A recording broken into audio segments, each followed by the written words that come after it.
Welcome to the Stronger Than Steel podcast with your host, Austin Davidson and John Keir, talking Steelers all the time.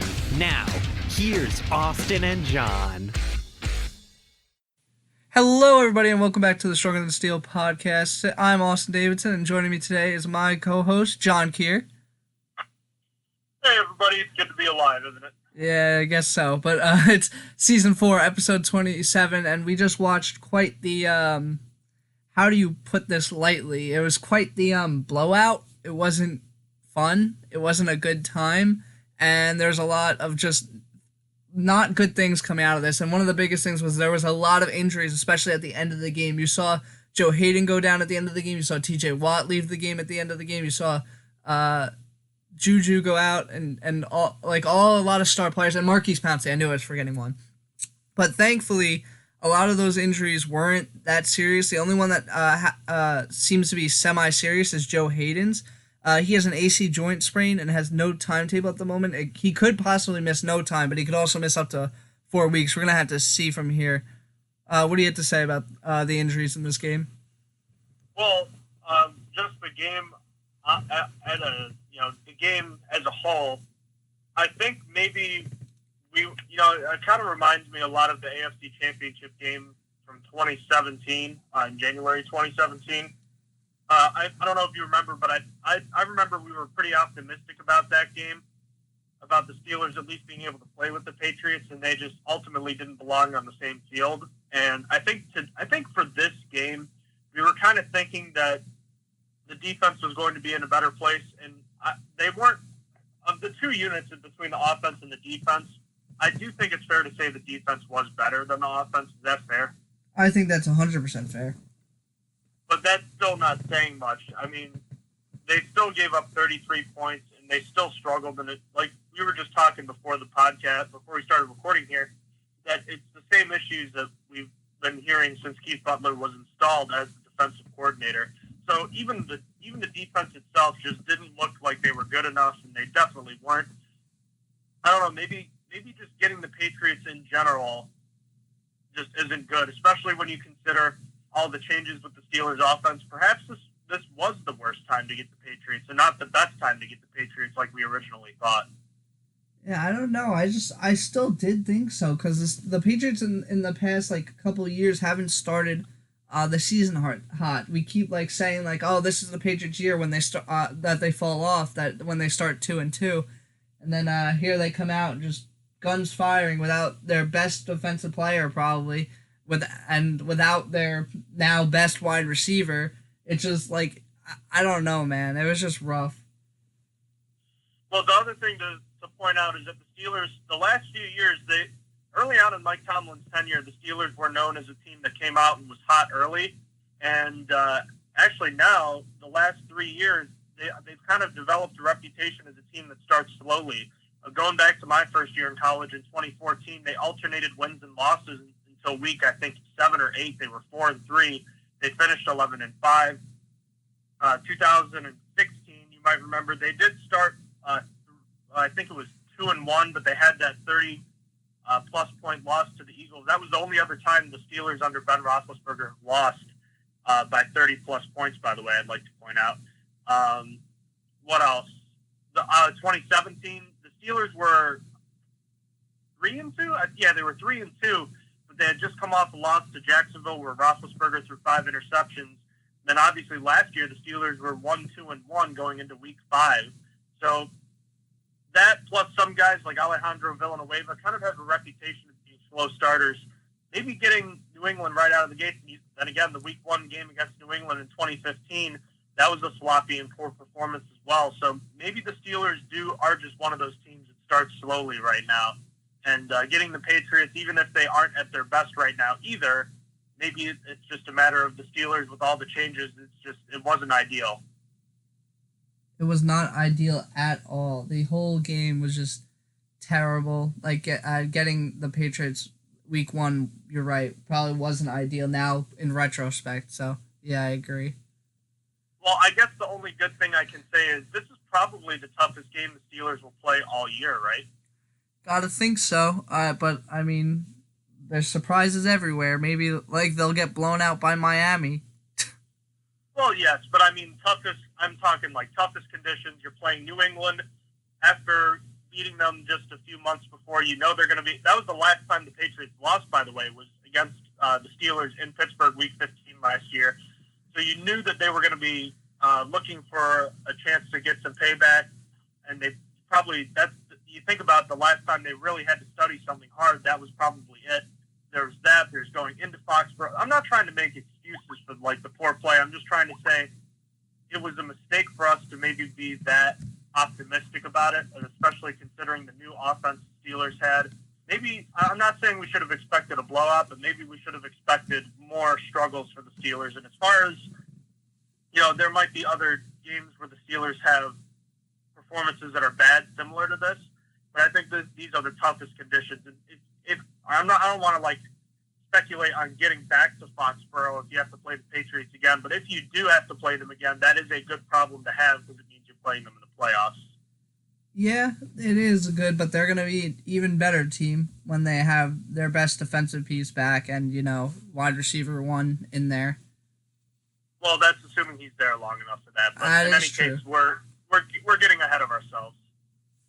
Yep. Yeah. No, we can't talk about the playoffs. You want to talk about playoffs? Let's talk. Yeah, let's talk a little bit more about this week, and then we can focus on next week. But so you had mentioned the injury. So I had actually started getting ready for bed because I was exhausted. And obviously, the game was over, and Austin was handling the social media front for us. I was starting to get ready for bed, brushing my teeth, and I was just refreshing Twitter just to see if there was anything good happening. And it felt like every couple minutes I was checking, Smith-Schuster's walking off the field, he's injured. Oh, Pouncey's hurt now. Oh, Joe Hayden's hurt now. And I'm like, this game just needs to end. Please just kneel it down. Stop running plays. It's over, man. And very fortunate that there were no major injuries. And, obviously you'd like to have Hayden back, but I think relatively lucky on the injury front considering what a dismal day it was. But another thing, no. I'll wait for the coaching part because I do have a complaint regarding the players. But I guess all things considered, lucky. Yeah. Lucky that all those injuries weren't really mostly not that bad. Just the Joe Hayden one, like I said, and it might not even be too bad. We'll have to see. Ideally, you don't even want Joe Hayden out for any week, but I mean, if he needs to heal up, I'd rather him be healthy later in the season than force himself to play now with the sprained AC joint. Okay, let's get into this game, and we both agreed we wanted to start with the coaching. So first and foremost, I want to shine the spotlight on Mike Tomlin for what he did on Sunday night. And first of all, I think the big thing with him, above anything, is the way he handled several situations, including punting on a 4th and short. I forget exactly when this was. I think the Steelers were down, 10-0 or something at the time?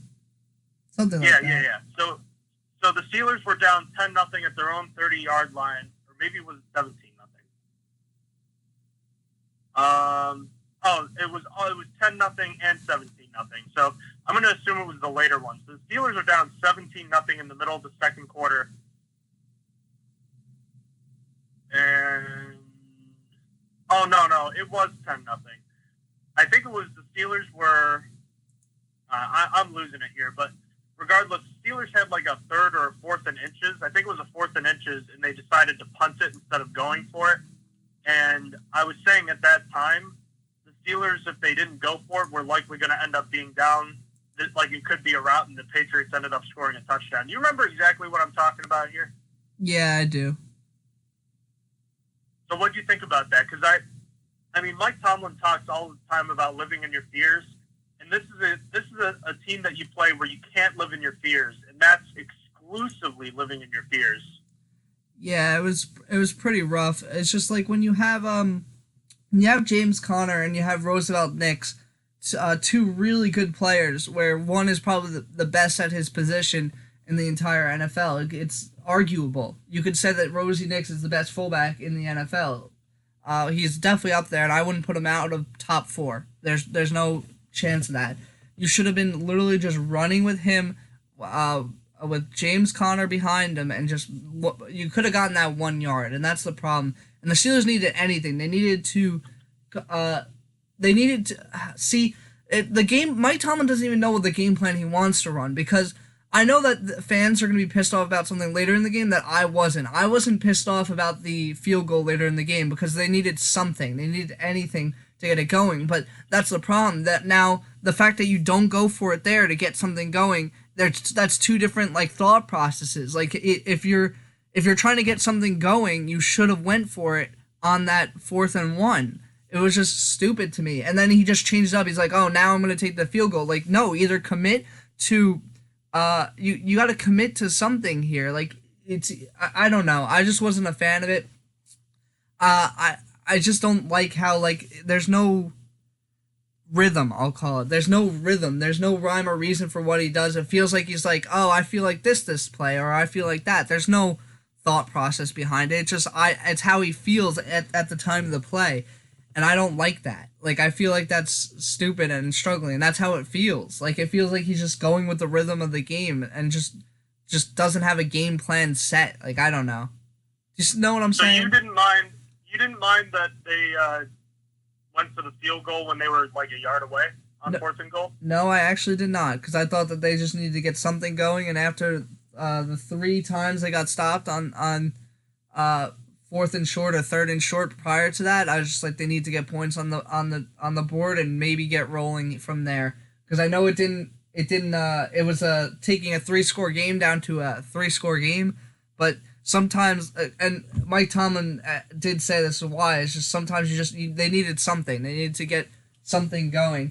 I mean, I already had given up on the comeback for the most part in my mind, but I was like, even if they went for it and didn't get it, like, that was going to be terrible. Then I would have changed my opinion if there was a pass rush in this game. If there was a pass rush in this game, I would have felt better, even if the Steelers didn't get it, that maybe the Steelers could get a safety and just get the ball back. But there was no pass rush either. So to me, it was just better to just take the points and just actually, I guess it's living in your fears. Just take the points and go and try and see if it starts something. Try and see if it did anything, and it didn't. And I just don't feel like going for it there. It would have been like after 3 stop. I guess the probability is in your favor after missing out on 3rd and 1, and then a 4th and 1 3 times. That the 4 times probably got to be the charm, but in my mind, the Patriots were just gonna probably stop it, and that was gonna be that. So, I actually, opposing to almost every fan, I was okay with the field goal instead there. Well, I mean, that's 100% living in your fears. There's no doubt about it. So, I mean, if he's gonna preach that, then this isn't what he should be doing. It's a mistake. And a 3-score game to a 3-score game. If you don't score the touchdown there, the game's over anyways. So it doesn't matter if you kick a field goal. It really doesn't matter, because you're at most getting 5 drives from that point after that kick. And the Steelers had just 4 drives after that. So you're asking the Steelers to score on basically every drive after that if you don't get a touchdown. And, like, if you're going to be preaching not living in your fears and, like, the never say die attitude, that's giving up. Kicking a field goal there is giving up. And it's different if you're, 5 yards away or 10 yards away, but to be 1 yard away, I don't know. And I get where you're coming from in terms of the failed 3rd and 4th and 1s earlier in this game, which I guess let's now transition to kind of the offensive problems. You kind of touched on it earlier with Connor and Roosevelt Nix. Roosevelt Nix, as you pointed out to me yesterday, had 0 offensive snaps. What the hell is that all about? And not to mention, what plays were they running? It was like Randy Fichtner tried to copy, actually both of the coordinators, but Fichtner in particular tried to copy and paste his game plan from last year's game into this year's game. The toss counters we saw, I expected to see a couple of them. I felt like they ran almost 2 or 3 in a row. There are a lot of perimeter runs when the Patriots said that they were going to be ready for that this year. And then what was that third and goal play right before that field goal attempt? The Steelers attempt a corner route to Donte Moncrief, who had already dropped, I think, 2 or 3 passes at that point. What is that? Just load it up and try. If it hasn't worked, sure, like I get maybe trying something different, but they never even tried doing that. There was a 4th and 1 earlier in the game where they didn't even line up in the jumbo package, and Roethlisberger had to call a timeout because they crowded the middle. It's like the Steelers tried to think they were going to outsmart the Patriots in this game, and again, that's what I feel like it really came down to for the coordinators, is they either thought that they could just do the same thing over again, or they when it came to specific plays, they tried to get too cute. And in Fichtner's case, I didn't see much creativity in terms of getting other guys open. I really didn't see. It was just a terrible game plan from start to finish, especially in those short goal-to-go situations, the short down and distance situations. It was terrible. And, I mean, Fichtner definitely is not going to lose his job or anything like that, but this is the first time I can honestly say I think I'm really disappointed in him right now. Yeah, the play calling was absolutely atrocious. I think I told you during the game that it was like me playing Madden. It was so predictable against a team that you can't be predictable against. It was like it felt like they were using the same 3 plays over and over again. I forget I shouldn't probably even go into this because I don't remember it well enough.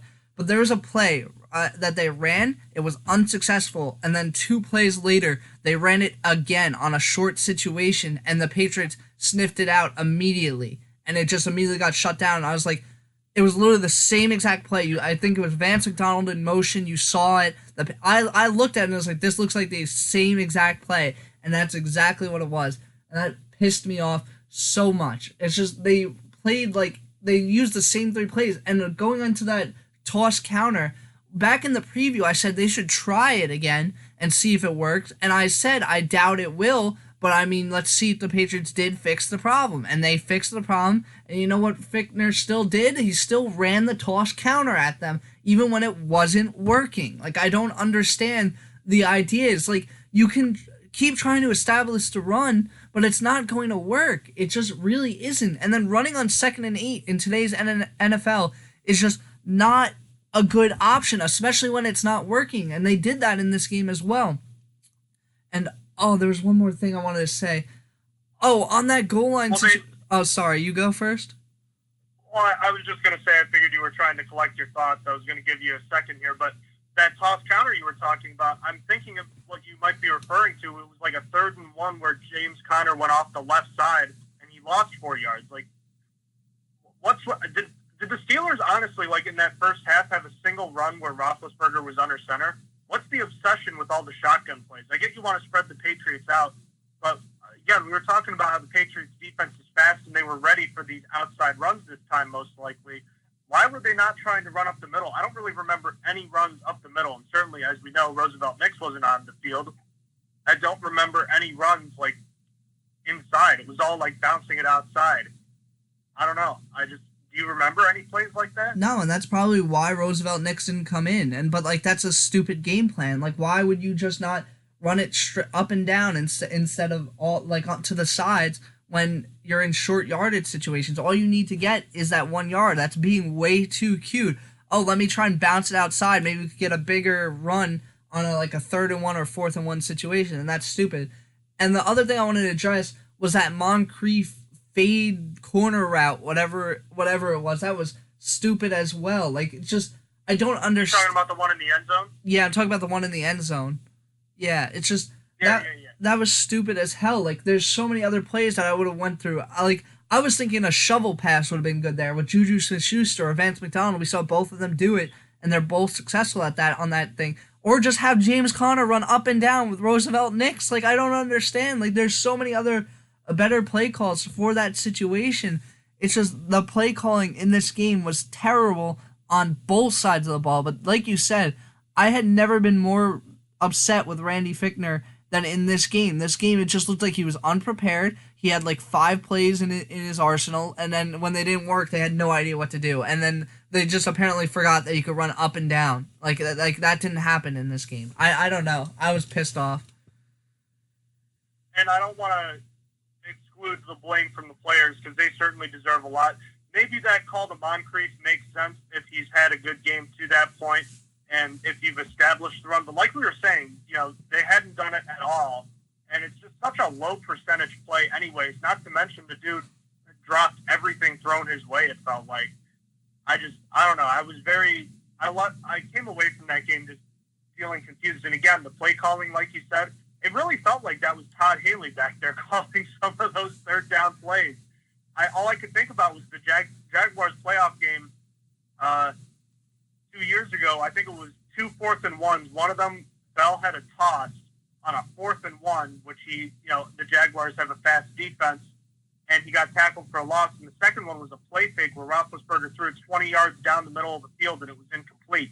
I don't get that. I was thinking on one of them, what you could do, and again, running, out of power or in 22 or, 12 personnel, maybe that would make sense where you have two tights and you're running with James Conner up the middle. I don't know if you remember this play. This is the play where Grimble fumbled last year in Denver, that little tight end leak on the play fake. It's worked well. The Steelers have run that play 2 times in the last 2 years, and both times it worked in terms of getting the completion. Now, obviously, Grimble fumbled last year, but they ran that play against New England 2 years ago. I don't know if you remember that either, and it also worked on a 3rd-and-1 for a first down in the goal, like right around the goal line. Yeah, I do remember that. Yeah, that would have been a good play call as well. I think Grimble had like 2 snaps too. So like, you make such a big deal about having 3 tight ends, and we'll get into that issue with Skipper later, but you make such a big deal about having 3 tight ends. You make one of them inactive, and then you don't even play the second one at all. Like, what are you doing?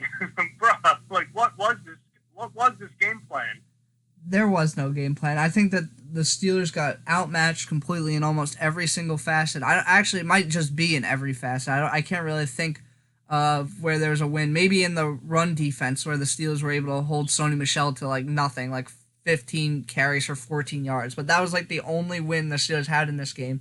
And it's just like stupid. Like, you look at the game plan and the tight ends weren't even used at all. Like, it's okay. They weren't targeted at all. I'm sorry, because Vance McDonald got used, but you hardly knew it until the end of the game where the snap counts came out and you saw that he played 70% of the snaps, and you're like, how Sway, when he caught, like, he didn't catch his first pass until garbage time in the 4th quarter.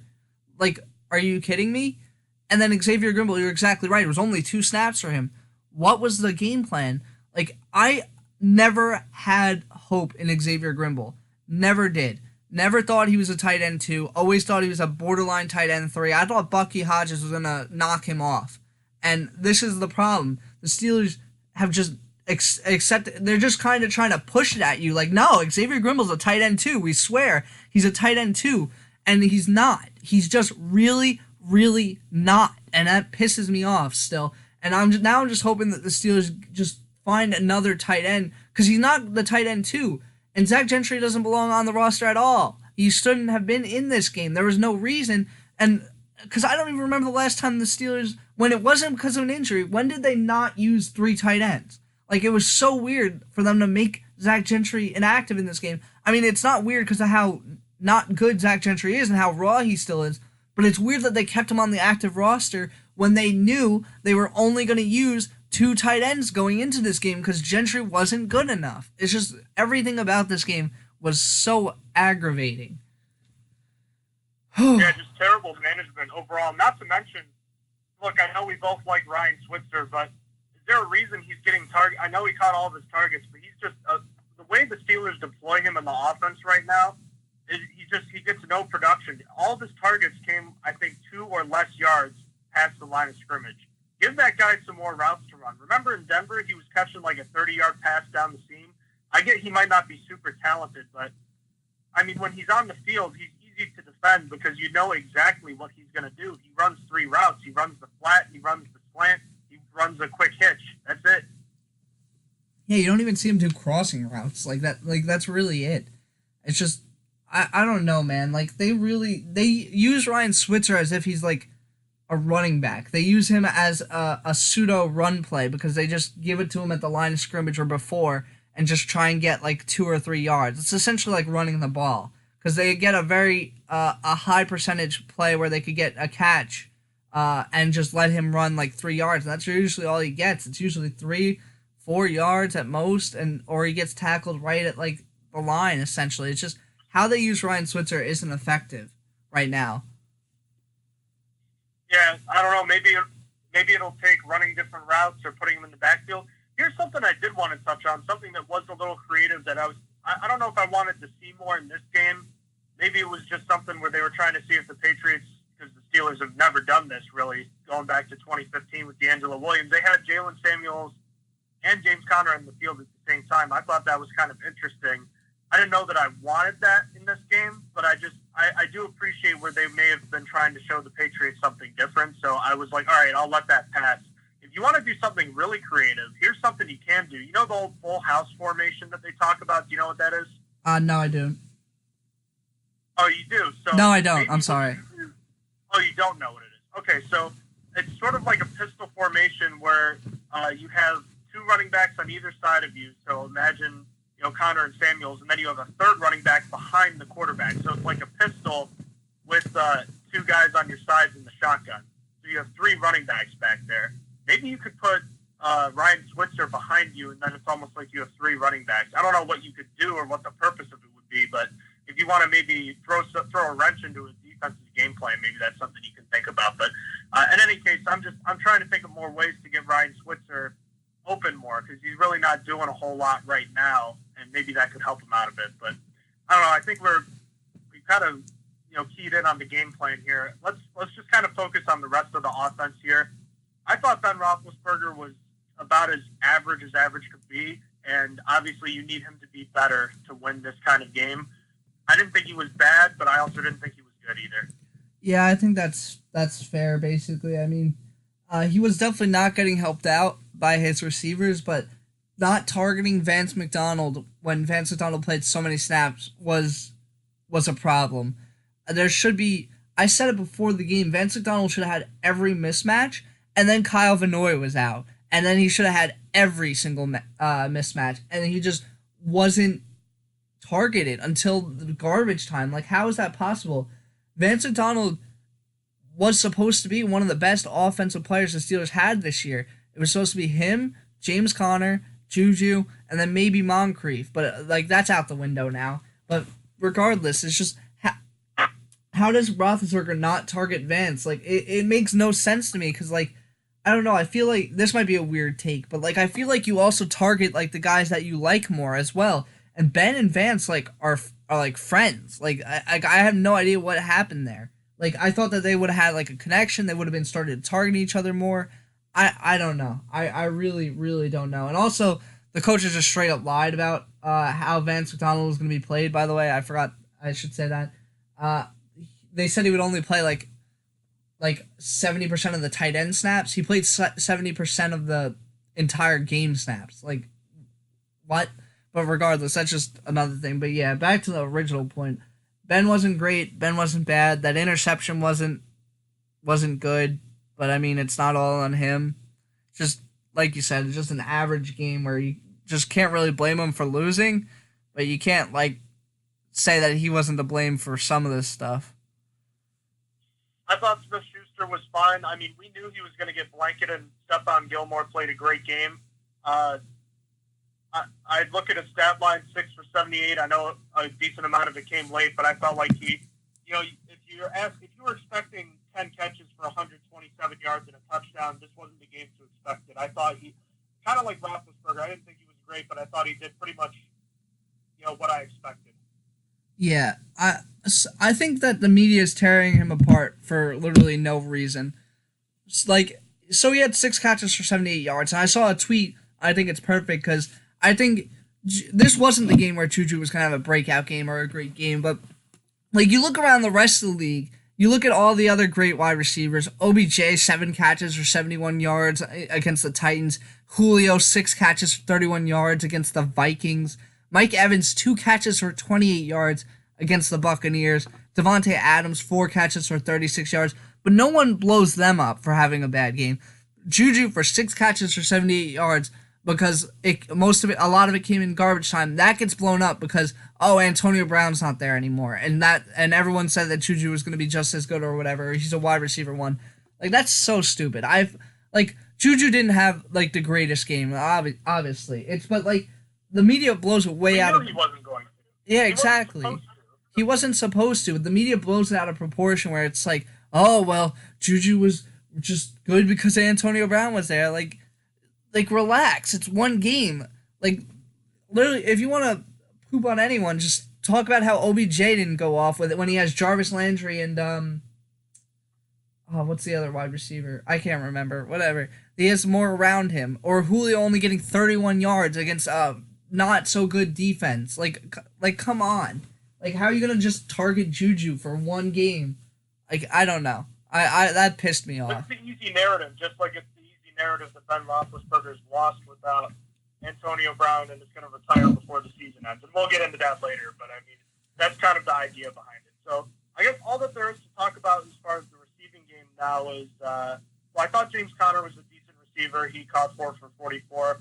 Deontay Johnson had one drop, but I thought he was okay. He got an offensive pass interference penalty. Just not enough from him. James Washington got targeted 6 times, but I feel like he wasn't targeted until like the very later stages of the game again. Donte Moncrief got all the early targets and he sucked. And I think Johnny Holton had the first second third down target, and it was like deep, and he didn't even come back to the ball. So I mean, just across the board poor. And I thought Washington was fine. But again, he only had 2 catches, and just not enough, not good enough from these guys. And as we already talked about, the scheme wasn't good enough to get these guys open. And the only guy I really pin a lot on is Donte Moncrief. But I mean, that was one of the worst receiver performances I've ever seen from a Steelers player. And I can only hope that it was just maybe like having to do with that injury he suffered in preseason. Because I'm sure he'll be better next week, but if he keeps this up for a couple more weeks, he's going to be on the bench. Yeah. This was almost exactly like a reminder of Sammy Coates when Sammy Coates broke his finger, and then just immediately that's what started, Sammy Coates was never considered a great catcher, but that's what started the stone hands Coates. And Donte Moncrief had that same injury. He had a dislocated finger, and now you just got to think is it bothering him after a game where you're targeted 10 times and you have 5 drops, at least, I believe it was 5, and you only have 7 yards, you gotta, basically, I don't even know what to think. That was a terrible performance, and most of all, out of all this, there's no wide receiver 2 here. We don't know who the wide receiver 2 is. There's no one stepping up at the moment. James Washington probably looks like maybe the best guy for the job, but still, it was similar to last year, where he played a lot of snaps. He played a good amount. And he only came down with 2 catches. And granted, one was huge. One was a 45-yarder that you needed. But, I'm not feeling great about anyone here. There's just... We already went over Ryan Switzer. It's really up to someone breaking out. Someone to really got to start stepping up. We got to see preseason Washington. We got to see Deontay Johnson have a breakout or something. Or Donte Moncrief has to come back, after... what happened after this week. It's just, or just target Vance McDonald. Oh yeah, or target Vance McDonald. He's targeted 4 times. All of them came in the 4th quarter. That's ridiculous. And he had a 21-yard catch right after it too. I don't understand. I don't understand. He has 2 catches for 21 yards and 19 yards. Does that not seem good to you? I don't understand. Granted, the second one was at literally the last play of the game. But it's just I don't know, man. There's no wide receiver 2 here at the moment. No, and I think this was also an important lesson for Randy Fichtner again. I think we saw here that he just kind of, like we've been saying, he kind of ran the same offense as last year, but without Antonio Brown. And no offense to these guys, but they're just not talented to get open enough. And James Washington isn't proven enough to be a respectable deep threat. So teams are just going to play safety down in the box. They're going to wait for you to actually make plays and make them respect you. So, until that point, it's got to be up to Randy Fichtner to scheme these guys open, because they're not good enough to create separation on their own besides Smith-Schuster. And so, the players deserve blame, but again, it comes back to Fichtner. He's got to be able to get these guys open going forward. Yep. Yeah, it's got to be better play design for the players that he now has. He can't play in the past where he had Antonio Brown to bail him out. And I think we're starting to see, it's only 1 week, and we're going to have to make judgments based on what goes on forward. but we might be starting to see that the talent was helping the coaching. That's not the best way to say it. It's just the coaching wasn't good enough, but the talent was there. That we might be starting to see that. So it'll be interesting to see if that's really the case, as if the talent was making up for bad coaching here, and now the Steelers don't have as much talent, or at least just not as high caliber talent, and it's not going to bail out the coaches anymore. It'll be interesting to see going forward, but right now it's only 1 week, so I guess you can't make that judgment call as of right now, but it's something to look out for going forward. Offensive line, I thought was fine. They gave Ben a decent amount of time. Villanueva's the only guy I thought had kind of a rough night, and yeah, they didn't average a lot of yards on the ground. They also didn't run the ball much because they fell behind early. And as we already touched on, the running plays themselves were terrible by design. So I don't really have anything. I felt like the offensive line was just fine. I didn't really have any issues with them. Yeah, the offensive line was pretty good to me. I didn't have any issues with them. Maybe not enough room in the running game, but other than that, they were okay. They were solid. All right, and now we can finally get... Actually, you want to just touch on special teams real quickly, since there's not much to say. I thought Switzer was fine as a returner. He had a nice fair catch. I think he said like a fair catch at one point. Boswell was perfect, even though it was like an 18-yard field goal. I thought Jordan Berry was fine. If I want to nitpick a little bit, he did have two punts that were fair caught at the 18 and 20, where he probably could have kicked it a little deeper. But I thought he was fine. I thought that makes Danny Smith the best coach of the day by default. And, I didn't really have any issues with the special teams unit today. Yeah, I thought Barry actually had a pretty good one. He averaged like 44.6 yards per punt or something close to that, and that's pretty good for him. And then he got 2 of his 5 inside the 20, so I was pretty happy with him in this performance. Boswell, we didn't get to see enough from, and I actually wasn't happy with Ryan Switzer's kick returns. He had 2 for 43, and only 1 got past the 25. It's just the other one was really terrible, though. The other one it didn't get anywhere. And that one that he got 26, like he barely got past it. Like it was just like he should have been tackled at, I believe, like the 20 or 19 yard line. And he just was able to break out of a tackle and turn it into something. But I wasn't impressed with his kick returns in this game. But yeah, Danny Smith was still the best coach coming out of this game, probably. Only bad note was the one long 20-yard punt return they gave up. But besides that, I don't really have major complaints like the offensive line. Yeah, no, I agree. Okay, so defense. Where do you want to start here? You want to start with Keith Butler? You want to start with players? How are you feeling here? I want to start with Keith Butler.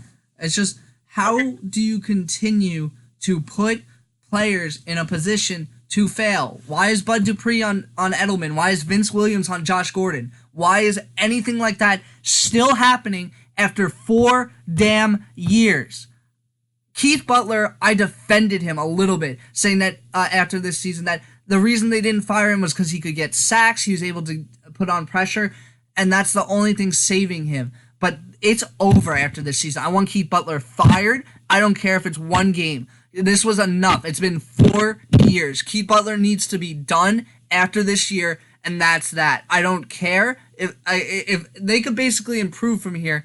And it doesn't matter to me. The Steelers need to, if the Steelers want to stop stagnating with how they've been with the slow starts and all of that, they need to get a defensive coordinator that's going to improve and change based on the game situation.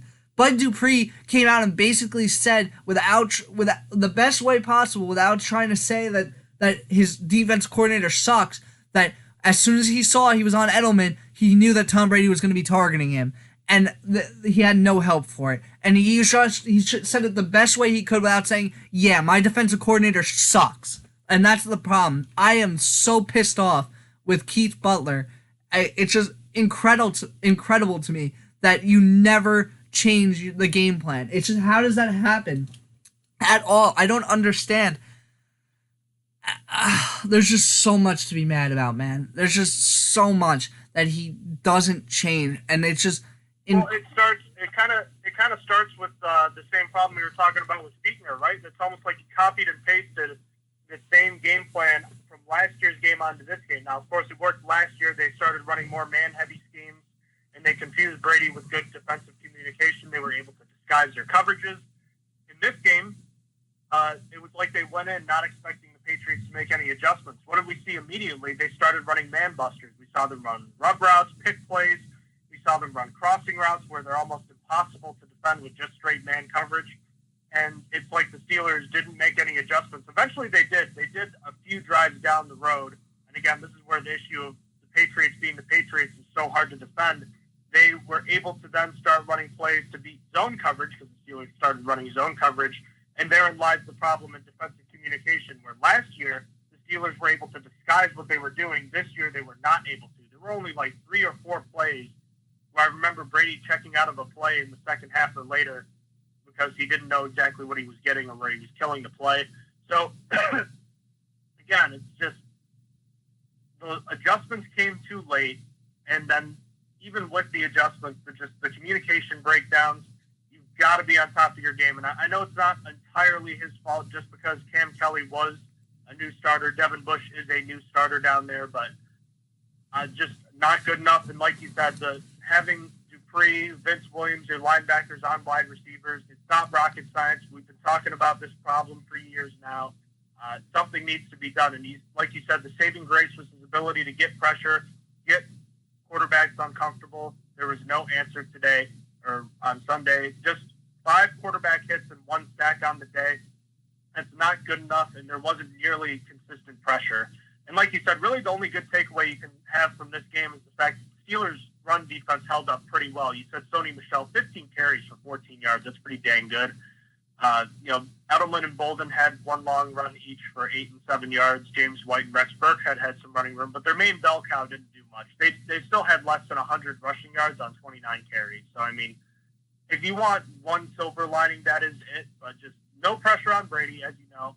They struggled on first down. They struggled on second down. And when the Patriots have third and short, it's as good as gold for them. Because like we were talking about, if you give them a first down win, if they get like 4 or 5 yards on first down, you might as well just get ready for the next set of downs. You have to win on first down. And they very rarely did in this game.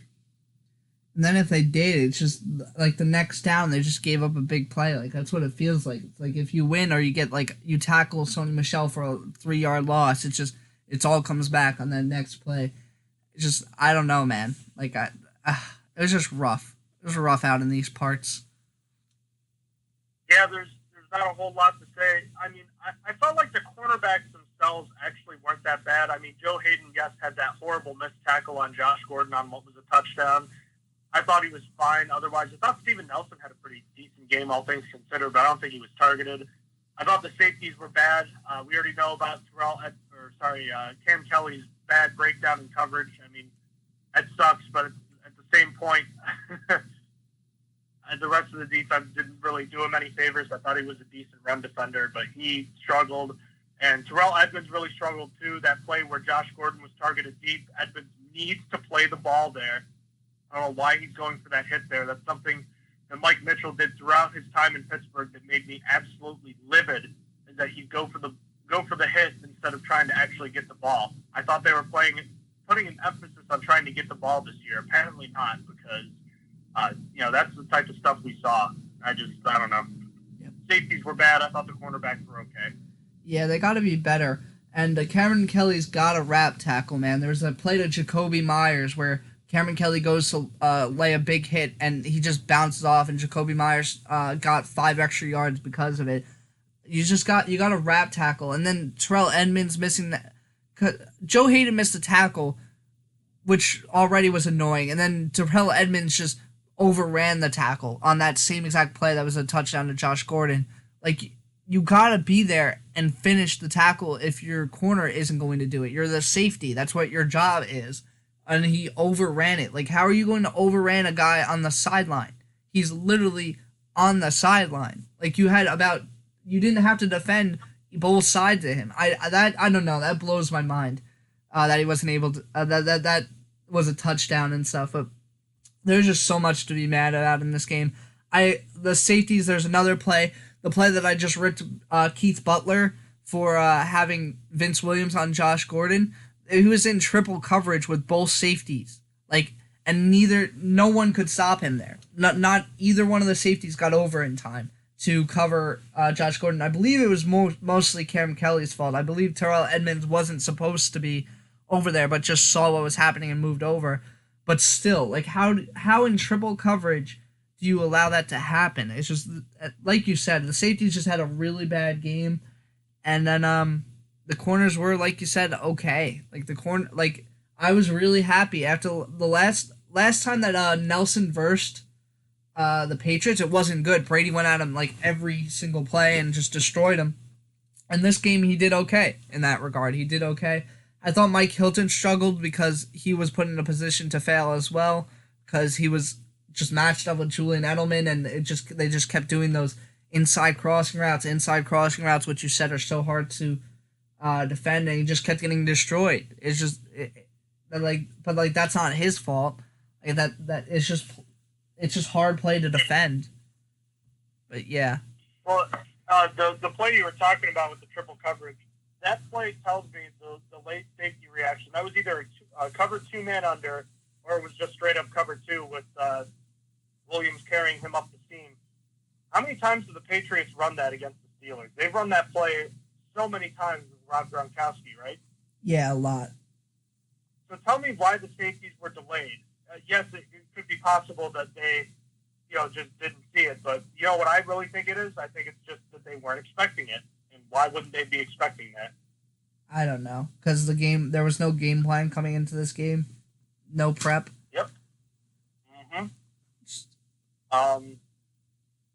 I don't really have much of an opinion on the defensive line. A lot of Brady's passes came out quick. And, I mean, they did their job filling up running holes, but they didn't really put any pressure on. Same thing with T.J. Watt. T.J. Watt actually had 3 quarterback hits, so he wasn't completely invisible, but I just, they tried to not let him be a factor, and he wasn't. Yeah, no, the pass rush wasn't hitting home. There wasn't really much pressure on Brady in this game. The only thing I'd say about the defensive line is that there's one play where I could focus out where Javon Hargrave destroyed their starting guard and took out 2 offensive linemen, but it didn't turn into anything because he wasn't able to get over the now fallen the offensive linemen. So, I mean, they were good against run defending. Like Cameron Hayward had a lot of tackles in this game. I believe he had 7. No, he had 8. He had 8. 8 total, 3 solo. Yeah, so I thought Hayward did well in this game, just not in the pressure game, just against the run. That's where I thought the defensive line succeeded in this game, against the run. The pressure, no. Yeah, all in all, really bad. Like we said, the only good thing here is that as good as the Patriots were, the Steelers played probably what could be their worst game of the year, and it was their toughest game of the year. If the Steelers only lost by 30 while playing this team when they're that good and playing as badly as they did, maybe there is some hope going forward. But make no mistake, there's a lot of work that needs to be done on both sides of the ball, particularly with the coordinators. And if you want to talk players, especially receiver, Ben Roethlisberger needs to shake off the rust some more, get Vance McDonald more involved, and then on defense, it's the same thing we've been talking about for years now. Yep, nothing's changing. This has just been the Steelers' perpetual problem. They just they're stubborn and don't like to change. Well, there is some good news, because a lot of times in recent history, this doesn't obviously mean it will happen, but in recent history, when the Steelers get blown out or lose in a bad way in week 1, they usually come back and do pretty well. I mean, the first thing that comes to mind is the 2015 loss to the Patriots. They ended up going 10-6 that year. 2011, they got blown out in Baltimore 35-7 and went 12-4. 2001, they lost to Jacksonville 21-3 and finished 13-3 that year. 2002, the Steelers lost in Gillette Stadium 30-14 and then ended up going 10-5-1, won the division. 97, the only other time the Steelers have lost by 30 points in an opener. They lost to the Cowboys 37-7 at home and ended up going to the AFC Championship game that year. So, and not to mention that 2011 game against the Ravens, the next week they hosted the Seahawks and won 24-0. Now, obviously, those were different teams then, but, I mean, it is one game. Yes, they look absolutely pitiful, but there's still, it's one game. I still feel okay about this team. I think the offense will get in gear, but I guess my real question just remains on defense right now, outside of the number 2 receiver. Yep. The biggest problem going forward is Keith Butler going to change how he plays? Is the defense good enough? Because Terrell Edmonds in this game didn't take that step up like everyone was hoping. Cameron Kelly not good, which isn't his fault. He was baptized by fire. Defensive line remained good, but the pass rush wasn't there in this game. It's just we got to hope for more going forward. So let's have a conversation, because last year we talked about Keith Butler wasn't going to get fired because there was no one on the table, but there actually is this year. And I know you're not a fan of this guy, but at the same time, the Bengals defense last year was completely devoid of talent. The Steelers defense has some talent this year.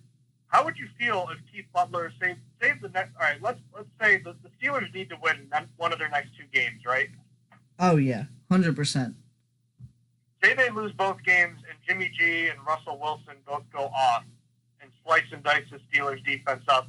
I think there's actually legitimately a possibility that if that happens, that Keith Butler gets fired and Terrell Austin gets promoted to coordinator by week 4. And I just want to see what you would think about that. I don't know. To me, it's still a lateral move. It's because the Bengals defense wasn't completely devoid of talent. It was devoid of all defensive back talent. That's where they lacked, because they still had Geno Atkins, they still had Carlos Dunlap, they still have. They were both hurt last year, though. Oh, were they? Atkins was hurt last year. I don't know about Dunlap. The whole year, Atkins though? was dealing with injuries all year. Oh, okay. Well, all right, but still, and then they had Jesse Bates, Jesse Bates is awesome. I mean, it was his rookie year, so you could give him that as well. But I'm not a fan of Austin. I wasn't a fan of bringing him on to help the defensive backs. It's just I don't know. I would be if that happened. I would be okay with Keith Butler moving on, but you need to have a out of house option, in my opinion, if you're going to do that. Otherwise, wait till after the season and get an out of house option, because at this point. You know that's not going to happen, though. That's just not how they operate. Yeah, no. It's pretty much Butler, Austin. It's either Butler or Austin until next year, you know? Yeah. So, I mean, I guess if it's that bad at that point, you're 0-3, you're giving up 30-plus points a game, I make the change. But, I mean, I'll give Austin the benefit of the doubt for now. But, I mean, it's definitely not ideal. There's no 2 ways about it. No, not at all. Yeah, so I guess besides that, is there really anything else you wanted to touch on with this game other than we're just glad it's over? Nope, just glad it's over. Yeah, that's the best way to put it. Okay, then. Well, if the Steelers do end up playing the Patriots, it does mean good things, because the Steelers are in the playoffs, but as we said, we'll get to that. So, obviously, a lot has gone down the last time we were talking about Antonio Brown. So since we last recorded, the Raiders voided his guaranteed money. He asked for his release. The Raiders granted it, and like 7 hours later, he agreed to a deal with the Patriots that didn't become official until yesterday. So Antonio Brown reportedly had a bunch of offers. One of the ones he was considering was Seattle, who comes to Pittsburgh next week. But he decided to go to New England, which just makes it so much better. And he's got a $9 million deal that can be up to $15 million in incentives. And they've also added a 2020 team option with $20 million fully guaranteed. So just your thoughts on all of this. Yeah, it's just about right. I said as soon as he got released from the Raiders, the only head coach that even has a chance at containing Antonio Brown is Bill Belichick. That's the only coach in the league that might, I'm not even saying it's guaranteed, might have the ability to make Brown not a complete jerk and just look stupid on social media and stuff. And that's what happened. He signed his $9 million deal with a $9 million signing bonus that could get up to $50 million based on some of the incentives, and they added that $20 million option. and they could have gotten a steal. They could basically have a steal here if Antonio Brown can just stay off social media and stuff. I wonder if Bill Belichick is already telling him like you just need to get off all of it, because Bill Belichick doesn't stand for that kind of stuff.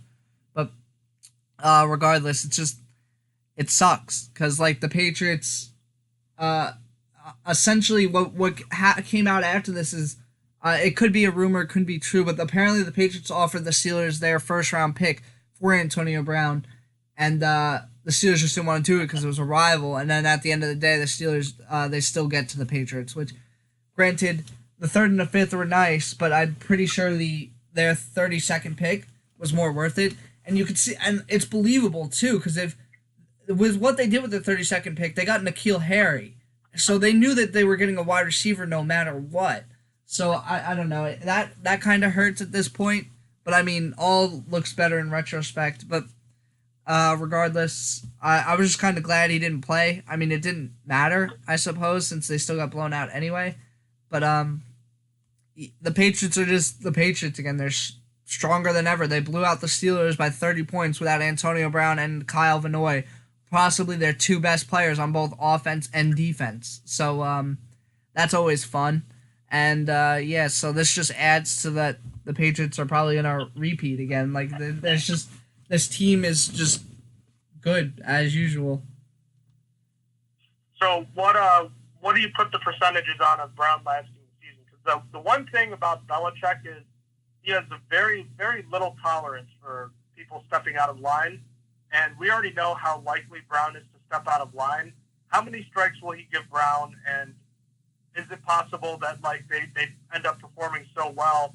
Say he has an injury and he misses a couple weeks or something like that, and they do just fine without him. I could definitely see Bill Belichick saying, I don't really need to deal with this guy. Like, get out of here, Yeah, it's possible. I have it as a 65% chance he makes it through the season. I think that Belichick is going to be able to control him at least a little bit, and he won't put up with that. I'm going to say he only has one or two strikes going into this year. If he does do two stupid things, I think he's just going to get cut because the Patriots really don't need him. They have Josh Gordon, they got Edelman, Philip Dorsett was flashy, they had Demaryius Thomas inactive.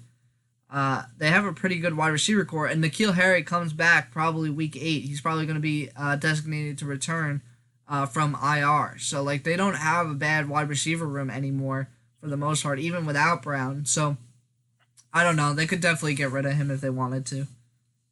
It makes sense from their point of view. I mean, it's a low risk, high reward kind of deal, Yeah, 100%. I guess we'll see how that goes. I really do think it's a coin flip, but I guess we'll see. Let's jump into other news and notes. So I'm reading on Twitter right now from Jason Lockenford that Miles Jack is not going to be getting a suspension this week for the fight that he started against the Kansas City Chiefs last week. Yeah, that's good. He thought he got hit on the back of the head, so that's why he got so pissed off so quick. That didn't happen, at least not that the cameras caught. So, and he apologized for it and said he's never going to get ejected ever again. So I think that makes sense. I think he was not lying. I think he just thought he got hit on the back of the head or something, and that pissed him off. That would piss me off. If I thought the other team just hit me in the back of the head, that's dirty. But I mean, He definitely lost his cool, but I mean, we've all lost our cool before. There was obviously several injuries. There was Darius Geis. Devin Funchess went to IR. We'll see if he returns. Garen Conley suffered an injury for the Raiders. I believe he went to the hospital. Tyreek Hill had an injury. Nick Foles broke his clavicle. He's out on IR too. So a lot of bangs. Bumps and bruises here, some obviously more serious than others. Yeah, the Gary Conley injury, I didn't get to watch it, but it was apparently scary. Apparently he was immobilized, so that's not good. You're kind of hoping that he is okay and it's not a super serious, but being immobilized and hurting your neck is just never a good injury. And that's really the only one I wanted to talk about. We have another tie, just like last year, where the Steelers tied the Browns in Week 1. The Lions have tied the Cardinals, and I got my roommate Will and I got NFL Sunday Ticket this year, just because it was at a reduced rate, and we were watching on Red Zone for most of the early games. But then we watched because Will's a Lions fan, as you know. We watched most of that game, and that was very, very reminiscent of the Steelers-Browns game last year. The Lions were up 24-6, blew the lead, and did just enough to tie. And that I will rip the NFL with every opportunity I have to just stain them for how horrible their overtime is. It is absolutely atrocious. Yeah, the 10-minute quarter is just not good. It's just they need to change it up. It's not fun for anyone. It doesn't feel good. Yeah, something clearly needs to change. So, all right, we got a couple things to get into here. So, first of all, I just want to get into Deion Sanders said that he thought Ben Roethlisberger was going to retire before the season's end. What is he? He's on some cocaine or something there. What the hell is he talking about? I have no idea. That kind of came out like left field for no reason. It felt like why is he going to retire? Like I don't know. What I don't know. I think he's whatever drugs he's on is good ones. Apparently, you ready to get fired up, man? I know you are. Oh boy, yesterday at work was something else. When I was, ladies and gentlemen, boys and girls, I was not safe for work yesterday at work. When I found out what happened yesterday, I was pissed off.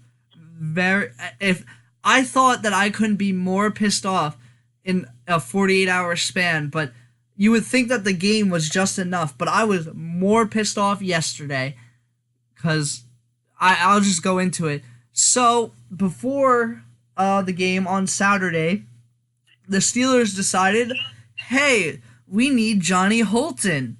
Let's cut to Czar Skipper to get Johnny Holton on the roster because that's great. That's awesome. You know what? Johnny Holton's the next Jerry Rice. Let's get him on here. And obviously he played a lot, got tons of catches, basically going to be a Hall of Fame receiver based off of this one game. Special teams play was elite, got pushed out of the punt return team and everything. Just didn't really do anything. I think he got one tackle, that one tackle, super worth it, 100% great. And Monday just gets better. Like that trash bag that got 5 sacks in the preseason. Yeah, he got claimed for some.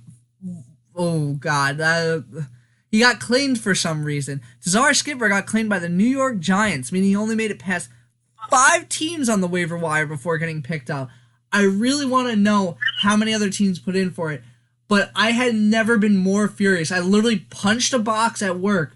Because I knew it. There was just so much wrong with this. The fact that Johnny Holton did nothing. The fact that Zach Gentry was made inactive and was still put on the roster when you knew that he wasn't going to play and Czar Skipper wasn't kept. The fact that there's the change in... there's no linebacker depth. Behind linebacker is a question mark going forward. But behind offensive line is set for 2 years still with the same guys. And there's backups to those guys. And it's just... But no, Fred Johnson needs to stay as well. I was so angry, and I'm still so angry right now thinking about it. There's just so much wrong with this, and I hope Czar Skipper just has a career year and just has a elite breakout with the Giants, just so I can just yell at the Steelers more for this stupid goddamn decision, because there's just so many other things that I would have done instead. And Holton wasn't even necessary. Holton did nothing in this game. He didn't help. He had mediocre special teams play, and he did nothing on offense. There was no point at all to keeping Holton over Skipper or doing that. It was just a stupid move, and I'm gonna be pissed off. I know what's gonna happen. I know this is gonna be like Matthew Thomas or DeMarcus Ayers, where I think that I was higher on those players than I probably should have been. But this is a little bit different. Czar Skipper had the best preseason out of like any Steeler ever. He was up there. It was one of the best preseasons ever. He had 5 sacks in 4 games. He had forced fumbles through those games.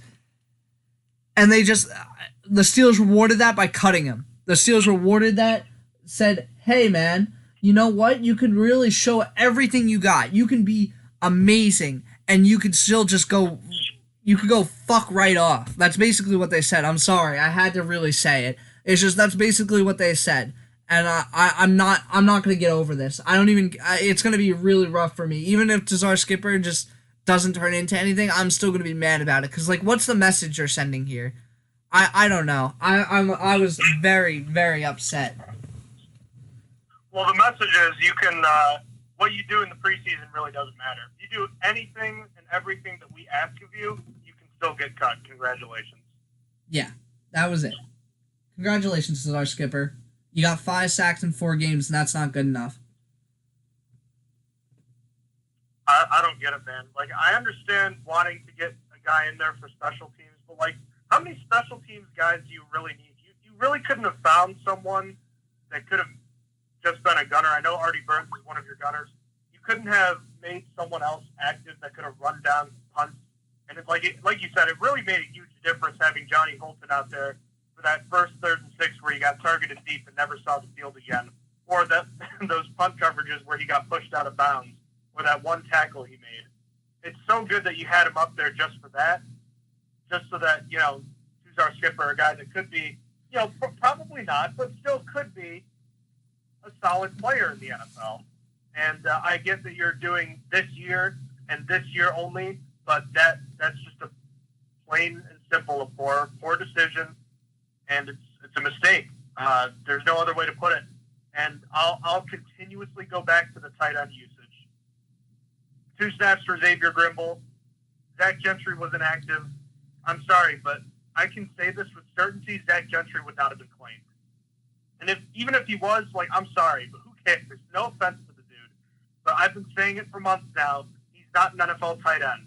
You can sneak him by waivers, which, by the way, Kevin Rader's still on the practice squad. I just, like, every day that's the truth, I get upset. Like, I think about it at one point during every day, and I still get upset. Nothing against him, dude. But, my God, you're telling me you couldn't sneak this guy by instead, especially if you're not even going to use him in week 1, and yet here we go releasing Cesar Skipper, who, again, probably is not going to amount to much, but, you know, what if he is? What if he's James Harrison, you know? Yeah, man, you never know. And that's the problem. The Steelers parted with Sutton Smith. Sutton Smith didn't show anything in the preseason, and you know what's normal? He made it past waivers and didn't get claimed. Zach Gentry showed nothing in preseason. Nothing. I'm sorry, Sutton Smith was a 6th-round pick, but regardless, Zach Gentry showed just as much as Sutton Smith did, literally, and he had 4 games of play. Like, he wouldn't have been claimed, and you could have put him on the practice squad. It's just so aggravating when Cesar Skipper was literally probably the best linebacker in the preseason. Are you kidding me that they don't think someone's going to claim him? That he was the best linebacker in the preseason? Every team needs pass rush. Pass rush is one of the most expensive positions. To get a young one that's not going to be expensive to just try out and see if maybe they turn into something, everyone wants that. And I really got to go back on Twitter and try and ask all the guys that know when, like, waiver claims are in. I want to know how many teams put in for him, because we know that I don't know if everyone knows this, but the waiver claims are still go by last season. They still go by, like, the draft order. So that's how I knew that 5 teams, he got past 5 teams before he got claimed, because, I mean, the Giants were 6 on the waiver order still. I don't think the waiver for 2019 starts till after week 3, so I think that's when it... Yep, that's right. Yeah. That's right, yep. Yeah, so for 2019 season, that's when it changes, but that means he only made it past, like, the Cardinals, I don't even remember the draft order, the Jets, the Buccaneers, I know were in there, which that would surprise me. I thought the Buccaneers would have probably claimed him, and, like, 4 other teams, so that leaves, like 27 other teams out there, 26. Like, that's incredible. And the Steelers were another one, obviously. At least I hope. Let me find out the Steelers didn't even put a claim in for him, and I will literally lose the rest of my cookies. Like, I would literally die. So maybe it's probably best for me not to ask who put in waiver claims for it, but I want to know. I want to know if there was another even 2 teams. Because even what that tells me is not only did they get rid of Cesar Skipper, but they probably could have traded him at the very least. I mean, I would have been pissed off with that, and I would have never known that this this reality could have been a reality where he just got cut and claimed outright. But I just pissed me off now knowing that there's a possibility he could have at least been traded for a pick. Like, I don't understand. I don't know. I really don't know.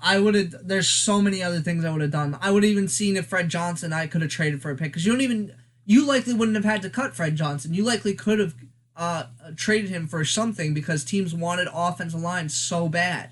Like, I don't know. There's just so much about this that I don't like. There's everything. This pissed me off more than the game, and that should be saying something. The Steelers lost 33-3.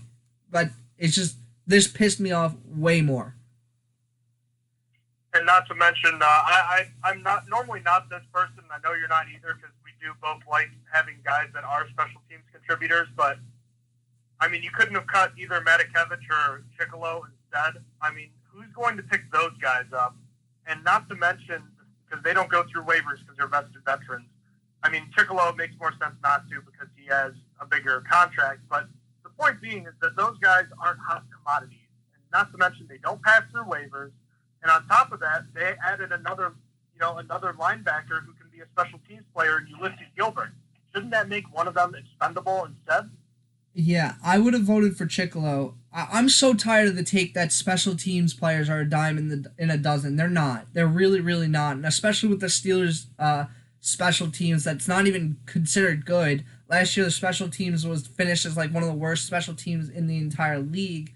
Like, Chicolo's expendable. Chicolo isn't even a great special teams player. I think Tyler Matakevich is great. I think Tyler Matakevich is the best special teams player on the league, not in the league. I'm sorry, on the team.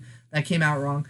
And I wouldn't want to cut Matakevich because of that. But Chicolo, what has Chicolo done on special teams or on defense to warrant how much play time he gets, and just him being on the roster? Like, I get it. He got the Steelers paid him a lot of money to keep him away from the Patriots, but come on, you have to be able to admit mistakes like that and say Tuzar Skipper has a better outlook. We know what Anthony Chicolo is, and we know that Tuzar Skipper could possibly play special teams now. But we already have Ulysses Gilbert, Tyler Matakevich, we have Rosie Nix, we have all these guys that can play special teams that we know. We don't need all these guys. And I'm so sick of that take. I understand that special teams is a big part of it, but you don't need every single special teams player at the expense of helping the defense. Because you know what also pissed me off and we didn't go into? Oladini got no play time in this game. Anthony Chicolo did. Like, I get it. So maybe it's just based on the injury. Maybe Adani literally only plays behind Bud Dupree, so that when TJ Watt came out, Anthony Chicolo goes in because he's trained for that side. But, like, I don't know. That just I feel like you should be able to play both sides if you're a backup. Like, you should be playing your best player. And I don't like that. I really, really don't like that, because Chicolo is nothing on defense. But there's just so much to be mad about here. I keep saying it, but that really is true. There's just so much to be mad about here. The Steelers basically, first of all, said that preseason means nothing. You could have the best preseason out of anyone and still get cut. He said, well, I mean, we might have guys that are vested veterans that we could sign back without going to waivers first, but we're not going to do that because who the hell cares? Like, I don't know. There's just so much to be angry about. And I'll say it one more time. I'm tired of the take that special teams is a dime in the dozen. They're not. You could find any guy to play special teams that used to be a defensive player. It's just, that's my opinion. I think that you should keep the good special teamers like Rosie Nix and Tyler Matakevich, but the other ones they're expendable. They are expendable. And the Steelers got rid of one of the better special teams players they had anyway. They got rid of LJ Ford, who was one of their best special teams players. So it doesn't even matter if you're good on special teams. Well, don't forget Darius Hayward-Bay, too. I mean, he struggled last year, but he's still one of their top guys for several years, too. Yeah, and he was the gunner. And like they got rid of him because he wasn't doing enough on offense. But like now we have to circle back to something I said earlier, is that Mike Tomlin has no strategy. He does things based on how he feels. How are you going to get rid of some of these good special teams players and then decide that, oh, wow, this guy's special team, I'm going to keep this guy for a special team when he shows nothing on defense. Meanwhile, they get rid of Darius Hayward-Bay when he shows nothing on offense, but is a great special teamer. Like, where's the strategy? There's no cohesion to that. He's doing things that don't make sense. They don't go together. And I get situations are different based on different players and different situations, there should be at least some basis to a strategy here. I don't know. I'm an unhappy person after Monday. Not that it makes it that much better. Well, actually, I'm jumping things here. First, there's the fact that the Steelers were able to get a 5th-round pick for Joshua Dobbs from the Jacksonville Jaguars. So, Joshua Dobbs, I bid you adieu and the best of luck going forward. But the Steelers managed to get a 5th-rounder. I never would have expected more than a 7th, but the Jaguars are now desperate with Nick Foles going down.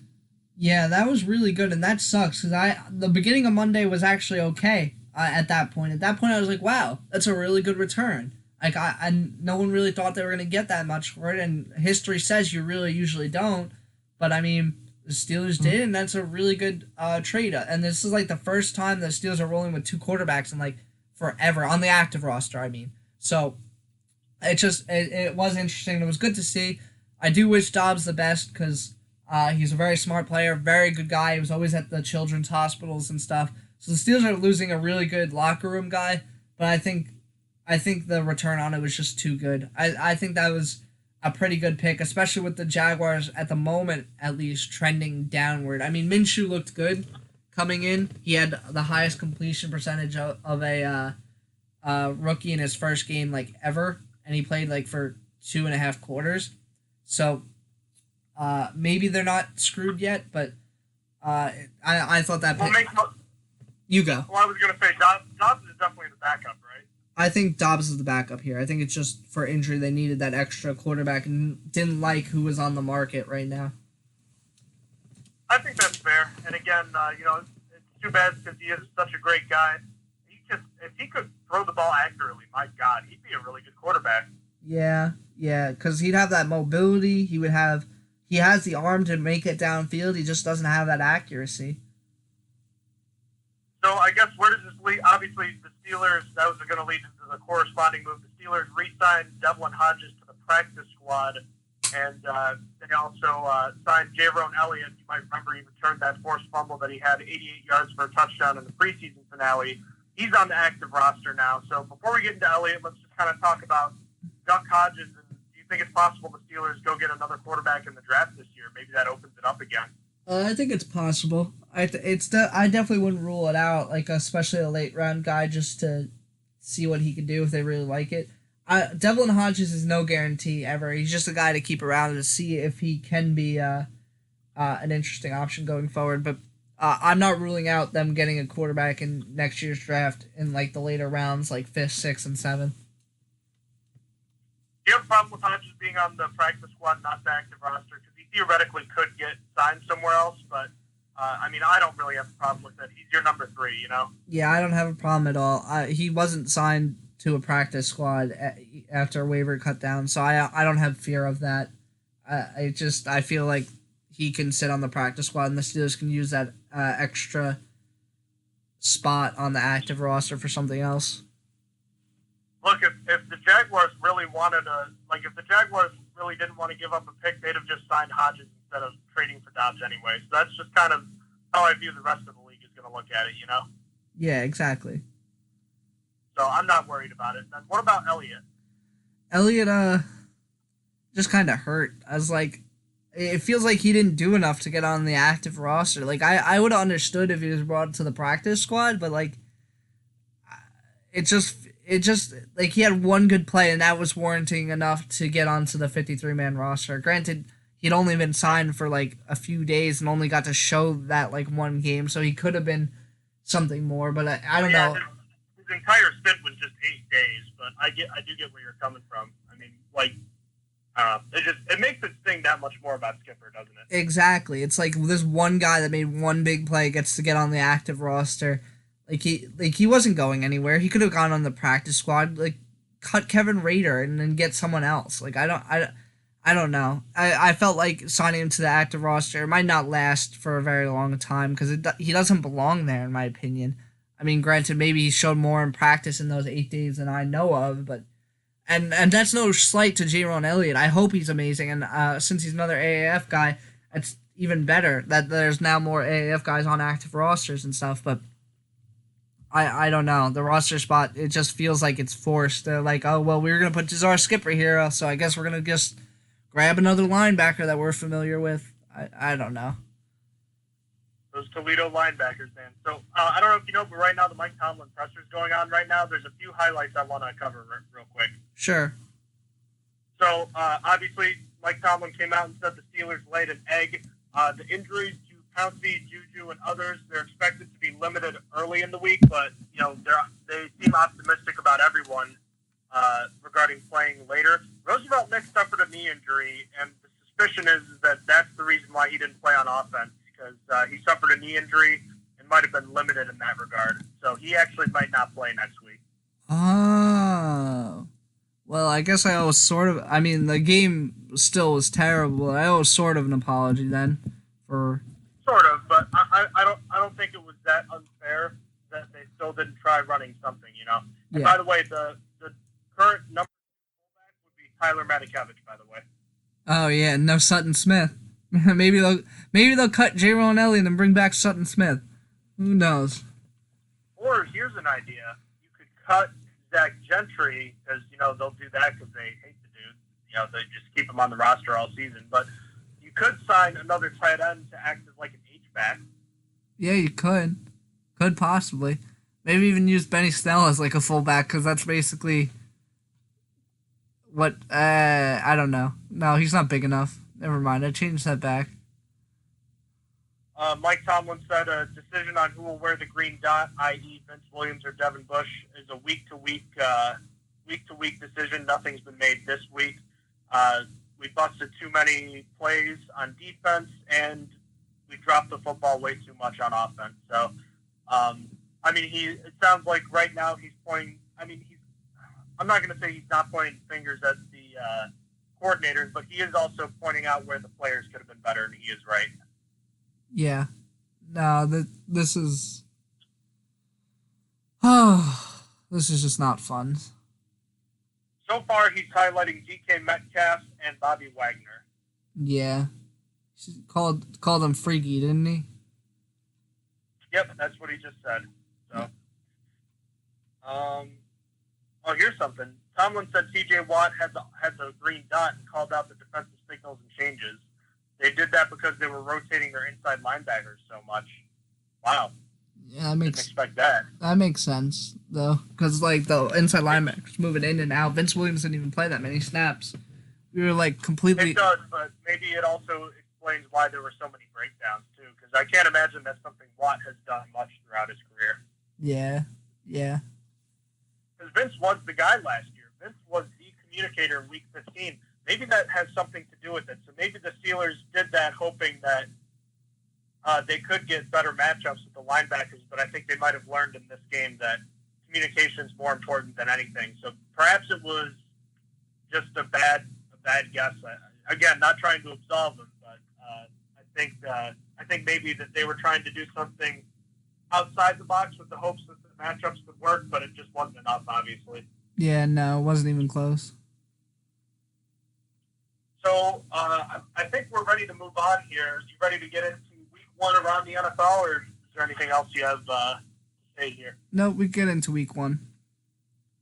All right, so we already know Packers beat the Bears 10-3 on Thursday night. Week 1, we'll jump into the slate of games. So the Falcons were in Minnesota. Minnesota was a 4.5-point favorite. We both took the Falcons plus 4.5. Minnesota came out. They were up, I think, 21 or 28-0, and I really didn't think the Falcons' offense was going to struggle so much, but Minnesota at home looked pretty dominant in this one. Yeah, and Kirk Cousins only had to throw 10 times in that game. 10. They got carried by Dalvin Cook and their running backs. Like, that's crazy. It's crazy to me. I don't know. Tell you what, if the Vikings can do that, they're going to be a Super Bowl contender. I mean, yeah, I've never made it a secret. I don't care much for Kirk Cousins, but if he doesn't have to throw the ball more than 25 times a game, he's solid, you know? Yeah, no, that's perfect for them. That's actually ideal in my opinion, because I don't like Kirk Cousins either, which is why I picked the Falcons plus 4.5. But I mean, if you don't have to use them and still win, there you go. Bills and Jets. The Jets blew a 16-point lead, but to be honest with you, if it weren't for 4 Bills turnovers in that game, they should have run away with this one. Lev Bell looked pretty pedestrian, but he did have a nice touchdown. Bills were the better team, even though they were sloppy. Just pretty disappointing if you're a Jets fan. I had them covering. You had the Bills plus 3.5. Yeah, I thought it was going to be a close game. I didn't think the Bills were going to win, but and they really shouldn't have. They got lucky with a few breaks, and then C.J. Mosley was absolutely killing them, and C.J. Mosley got hurt. So some things went in their favor, and they were able to pull it out in the end. So good for them. Titans at Browns. Who's feeling worse today, Steelers fans or Browns fans? I would think Browns fans, because the Steelers got blown out by the Super Bowl champion that's probably the best team in the league. The Browns got blown out by a team that I thought was 8-8, going to be 8-8. They could be better than that. I haven't even changed my opinion on the Titans, though. I think the Cleveland was overhyped.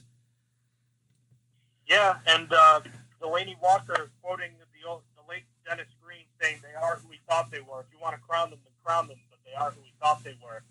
3 interceptions for Baker Mayfield, 6 sacks, and a blowout win at home, or on the road rather, for the Titans, 43-13. This was a close game for a little while, but the Browns offense has never gotten gear, and the Titans defense just feasted on what we thought was a porous offensive line. They did struggle, and if there's one issue with that Browns offense, it's that. Oh, yeah. The offensive line is terrible for them, and the Steelers are licking their chops getting ready to verse the Cleveland offensive line, because the Titans don't even have that good of a pass rush like that, and it was terrible. They were destroying that poor Browns offensive line. The Browns need to trade for someone right now if they really think they're in a window where they can make the playoffs. But like I said, I'd rather lose 30 by the Patriots than 30 by Tennessee Titans. Yeah, I could tell you which one's more embarrassing. So, not to mention at home versus in Foxborough when they're raising a banner. Exactly. This was in the Browns' own stadium. That's pretty rough. Chiefs at Jaguars. So the Chiefs won 40-26. Their offense is still as awesome as you might expect it to be, even without Tyreek Hill for a good portion of it. I got to hand it to the Jaguars, though. Their offense looked pretty good even when Nick Foles went out. They put up 19 points with Gardner Minshew at, that's his name, right? Yeah. At quarterback. He looked pretty solid. And, the Jaguars, I'm still not sure where I am on them this year, but not too bad to open up, even with the 40-point loss, or 40 points against in the loss. Yeah, it's going to be interesting to see if Minshew could turn into something great here, because he did pretty well. I mean, the Kansas City Chiefs don't have the best defense, but, I mean, they have parts of it that are really strong, like Chris Jones, and they have Tyrann Mathieu. So they got some parts that are actually pretty respectable. And, I keep forgetting that they have Frank Clark as well. So Frank Clark is also helping them out there. But, yeah. Patrick Mahomes avoided what looked like a scary injury, and that's when the fight with Miles Jack happened. And that was when I texted you that he got hurt. The fight and the sorting with the officials took so long that Mahomes was able to limp off the field with help, got to the tent, got examined, got taped up, had warm-up throws, and got back onto the field and called the play before all that was over with. Yeah, man. Thought the Madden curse had hit already early in the season. I had said it, too. When I was predicting this game, I had said, I don't think the Madden curse is going to hit this game, and then it almost did, but the Chiefs covered, and it was a pretty good game, I would say. I mean, the Chiefs kind of ran away with it, but it was a good game. That was a pretty good game where it never really felt like a game. Let's put it that way. Yeah, exactly. Rams and Panthers. This game was kind of a sloppy, low-scoring affair early, and it turned into a high-scoring back-and-forth slugfest at the end, but the Rams came out on top on the road.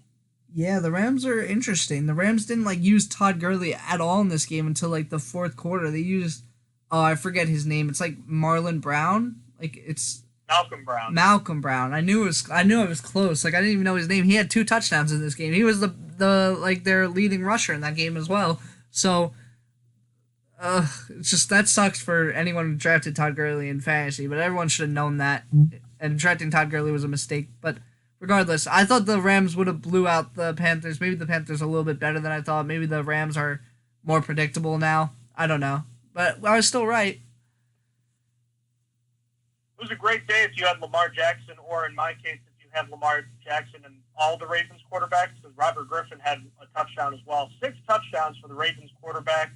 and they were all over the tanking Miami Dolphins, who apparently had several agents contacting the GM saying they wanted to be traded. What a mess. And if you're the Ravens, yeah, you played the worst team in football by a large margin, but, I mean, it's hard not to feel good about what they just did. Yep. Scoregami, also my favorite part. This was a scoregami game. It was a unique score, but honestly, if the Dolphins want a 5th-round pick for Rashad Jones, I'll take him. He could come over and hang out if he doesn't want to be there anymore, because he's one of the only good players they have on that entire team. But yeah, man, like I had a small scare that this might go the opposite way, but like, the Ravens just ran away from it. I'm not on the Lamar Jackson train yet. I did admit to a friend that I was a little bit more impressed than I thought I would be. But he needs to play a team that's not the worst team in the league for me to change my opinion on Lamar Jackson yet. I do think a little bit higher of him, though, after this game, even though it was like the worst team in the league. Well, I think we're in the same boat as far as Lamar Jackson, how we were kind of maybe even going so far to say we were hating on him, but I guess what I need is three distinct performances, and even if he plays well next week, I think they're playing the Cardinals. I'm not going to be sold next week, most likely. Let's call it strikes. I need 2 more strikes to get me to buy in. Let's put it that way. Yeah, exactly. I'm not sold. They're playing like the 2 of the worst teams in the first 2 weeks. Like, even if he wins again, like 59-10, like my opinion's not going to change yet. Doesn't move the needle much. Yeah, exactly. But he has my attention.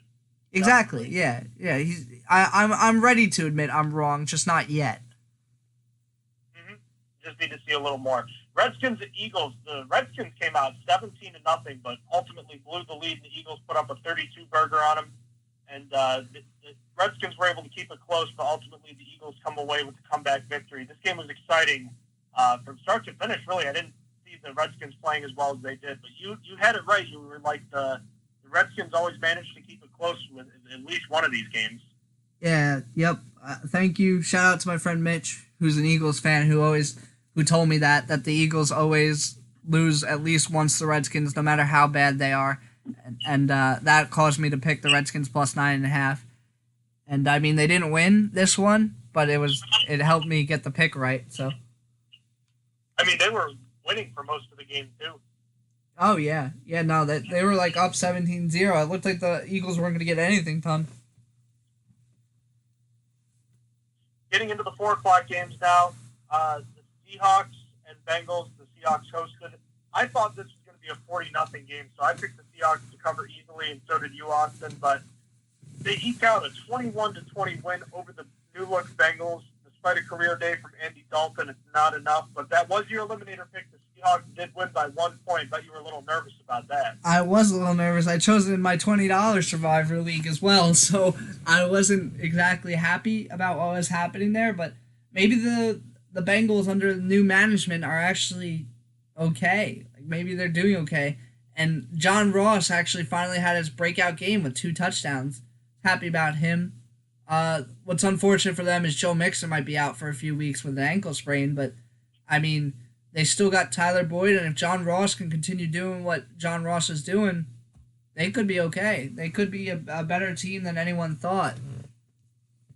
Yeah, and the drop-off with Gio Bernard and the fact that Adrian Green's going to be coming back soon, they could, again, maybe they are better than what we thought, and I guess we'll have to see, but maybe it also says a lot about the Seahawks. Maybe they aren't as good as we thought. A lot of people said they overachieved last year, and again, it's one game, but, the Steelers tend to play really well following a big-time loss. You remember 2016, they got blown out by 30 by the Eagles, came back home and eviscerated the Chiefs, who eventually was the number 2 seed in the playoffs that year. This year, we're getting Seattle back home. I'm not going to get into early predictions for next week, but seeing them struggle at home against the Bengals makes me feel a little bit better about next week. Yeah, it makes us feel a little bit better there. Colts at Chargers, a game we both thought was going to be pretty close because the Colts do have a pretty good team. Went to overtime, but Austin Eckler ends it in overtime with a touchdown run, and the Chargers walk away with an overtime victory. Melvin Gordon is pissed. Melvin Gordon is so pissed. Austin Eckler had 3 touchdowns and was crazy that entire game. and probably offers better pass catching ability because even when Melvin Gordon and Austin Eckler were playing together, they use Austin Eckler as the pass catching back. So I don't think Melvin Gordon is having a good time right now. It was only one game, but still. I thought Brissett looked pretty good. Do you come back? Like, do you even bother coming back now, or do you just you're like, if I come back, they're just not even gonna play me? I don't even know. Like that, because that's scary for him as well. Like if he comes back and doesn't play at all, like is he gonna hurt his value because he doesn't have as many snaps? Like exactly, yeah. I don't know. Now if Austin Eckler keeps it up, which that's a big if, Melvin Gordon might be in trouble. Cowboys win 35-17 against the Giants, and man, oh man, I picked them. I've made a weird decision I'm not realizing. I picked the Giants plus 7.5, but I also picked Dallas to win in the Eliminator Challenge. So I don't know what I was going for there, but the Cowboys offense was unstoppable. The Giants defense is terrible, and I thought Eli Manning was just fine. I thought he was actually pretty good. And Saquon Barkley, my God, I think he had 11 carries for 126 yards. The dude is awesome, and what a waste. Yeah, man. New York's going to be rebuilding for a very long time. They got a lot to fix there. With the secondary, the offensive line, quarterback, they might have their replacement ready. And like you said, Eli Manning wasn't even bad in this game. But they got a lot to fix. Yeah. I don't even think the offensive line is necessarily bad. The Dallas front is just really good. So it's after all this time, I feel like the Giants may have finally sort of rebuilt the offense a bit here, but their defense is so bad it doesn't matter. Yeah, no, you're right. Lions and Cardinals, I didn't really see much of the later games because, again, I was watching the Lions game as well. 27-27 overtime tie. We already kind of touched on this game. Kyler Murray looked terrible for 3 quarters, and the Lions went conservative in the 4th quarter, and they came back and tied it. And NFL's overtime reared its ugly head when there was another tie. Yep, well, I got it right because of that. Kept it within 2.5 for Arizona, so I got it right. There we go. So, the Tampa Bay Buccaneers lose 31-17 at home to the San Francisco 49ers. I don't think anything can fix Jameis Winston, man. I think it's just about over. 3 pick sixes between these two quarterbacks, and Jameis Winston somehow looked worse, and he was terrible. And here we go again with Jameis Winston. I don't know if there's anything that can be done. It could be a long year in Tampa once again. Can you explain to me why there is so much hype around him every year? Every year, people are like, no, Jameis Winston, this is a year. Jameis Winston's going to break out. And, I look at him like, no, he's trash. They're like, no, he's really going to break out this year. And I'm like, no. And then he comes out and does this. And people are like, yeah, he's trash. I'm like, yeah, we knew this. There's so much hype around him coming into this year. It's because Bruce Arians got there. I don't understand. But this is, every year, too. It's every year, it's oh, Jameis Winston's going to be a top quarterback. I don't know. I never understood that. Yeah, I never bought it either, and I don't know. Maybe it's because Bruce Arians has helped in the tutelage of Peyton Manning, Ben Roethlisberger, Carson Palmer, Andrew Luck. He has had a hand in a lot of great quarterbacks, but, sometimes there's just not enough talent, man. Yep, I guess so. All right, Monday Night Football, the early game. What an exciting game between the Texans and Saints. It looks like the Texans score to go ahead, but then the Saints go in and get just enough yardage for a 58-yard field goal from Will Lutz after he missed earlier in the game. And they win what might be one of the best games of the year, certainly the best game of Week 1. Yeah, man, it looked like a really good game. Looked like could have been a playoff game, but the only way that happens is if it's the Super Bowl. Which I don't think that's going to happen, but it was a really good game. Indeed, and then the second game, the Raiders' offense looks pretty solid against the Denver Broncos. Last time Denver is in Oakland for at least the foreseeable future, maybe ever, based on the way Oakland is regarding the whole stadium stuff. And the Raiders win this one 24-16, and a pumped-up crowd in Oakland gets to see a win on opening night.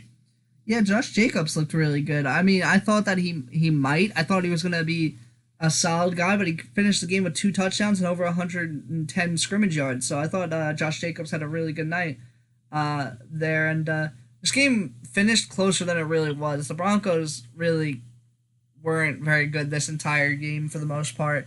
Just not much to be done. Like, it was basically like 24-9 at the end of the fourth quarter. Like, they scored a touchdown with 1 minute to go, and they had to kick an onside and couldn't get it. So, like, the score looks closer than it actually was, which was surprising. I thought Oakland was going to get demolished.